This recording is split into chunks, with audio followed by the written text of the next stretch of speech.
पाकिस्तानी खातून ने भारतीय नौजवान से शादी के लिए सरहद को पार कर लिया है।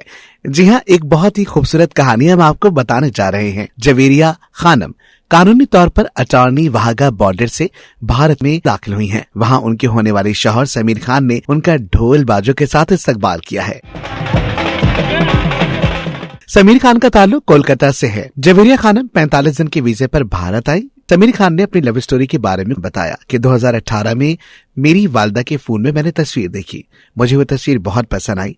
फिर घर वालों से बोला कि मुझे रिश्ते का पैगाम उनके घर तक पहुंचा दे। बुलाकर 2020 में थाईलैंड में हमारे घर वालों के दरमियान और हमारी मुलाकात हुई और फिर 2023 में हमारी शादी हो गई। पाकिस्तान और भारत के ताल्लुकात के बारे में हम दोनों ही जानते थे। जवेरिया खानम ने कहा कि जिस जगह मोहब्बत आ जाए तो वो तमाम ताल्लुकात से बढ़कर होती है। मोहब्बत और शादी के इस पुरखुलूस रिश्ते में बनकर बहुत अच्छा लग रहा है। मुझे नहीं लगता कि मैं अपने ससुराल में आई हुई हूँ।